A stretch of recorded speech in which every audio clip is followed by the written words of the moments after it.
be that self which one truly is. Søren Kierkegaard. I wish to be other than I am, to have a different self. So I try to make myself into someone different. I fail and despise myself for failing. I succeed and abandon my true self. Either way, I despair of my true self. To escape despair I must accept my true self.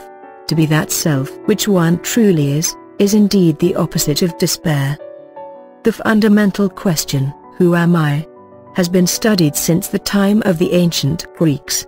Socrates, 470–399 BC, believed the main purpose of philosophy is to increase happiness through analyzing and understanding oneself, famously saying, "The unexamined life is not worth living." Søren Kierkegaard's book The Sickness Unto Death, 1849, offers self-analysis as a means to understanding the problem of despair, which he considered to stem not from depression, but rather from the alienation of the self. Kierkegaard described several levels of despair. The lowest, and most common, stems from ignorance. A person has the wrong idea about what self is, and is unaware of the existence or nature of his potential self. Such ignorance is close to bliss, and so inconsequential that Kierkegaard was not even sure it could be counted as despair. Real desperation arises, he suggested, with growing self-awareness, and the deeper levels of despair stem from an acute consciousness of the self, coupled with a profound dislike of it. When something goes wrong, such as failing an exam to qualify as a doctor, a person may seem to be despairing over something that has been lost. But on closer inspection, according to Kierkegaard, it becomes obvious that the man is not really despairing of the thing, failing an exam, but of himself. The self that failed to achieve a goal has become intolerable. The man wanted to become a different self, a doctor, but he is now stuck with a failed self and in despair. Abandoning the real self. Kierkegaard took the example of a man who wanted to become an emperor, and pointed out that ironically, even if this man did somehow achieve his aim, he would have effectively abandoned his old self. In both his desire and accomplishment, he wants to be rid of his self. This disavowal of the self is painful. Despair is overwhelming when a man wants to shun himself, when he does not possess himself. He is not himself. However, Kierkegaard did offer a solution. He concluded that a man can find peace and inner harmony by finding the courage to be his true self, rather than wanting to be someone else. To will to be that self which one truly is indeed the opposite of despair, he said. He believed that despair evaporates when we stop denying who we really are and attempt to uncover and accept our true nature.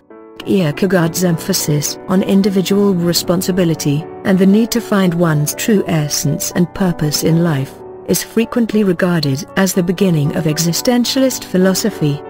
His ideas led directly to R.D.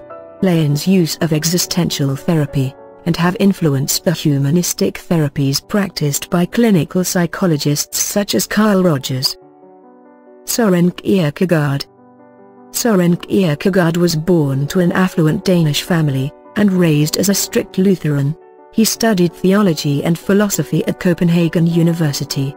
When he came into a sizable inheritance, he decided to devote his life to philosophy. But ultimately this left him dissatisfied. "What I really need to do," he said, "is to get clear about what I am to do, not what I must know." In 1840, he became engaged to Regine Olsen, but broke off the engagement, saying that he was unsuited to marriage. His general state of melancholy had a profound effect on his life. A solitary figure, his main recreational activities included walking the streets to chat with strangers, and taking long carriage rides alone into the countryside. Kierkegaard collapsed in the street on October 2, 1855, and died on November 11 in Friedrichs Hospital, Copenhagen. Key works: 1843 Fear and Trembling, 1843 Either, or, 1844 The Concept of Anxiety, 1849 The Sickness Unto Death. In context. Approach: Existentialism. Before 5th century Socrates states the key to happiness is discovering the true self. After 1879 Wilhelm Wundt uses self-analysis as an approach to psychological research. 1913 John B. Watson denounces self-analysis in psychology, stating that introspection forms no essential part of its methods.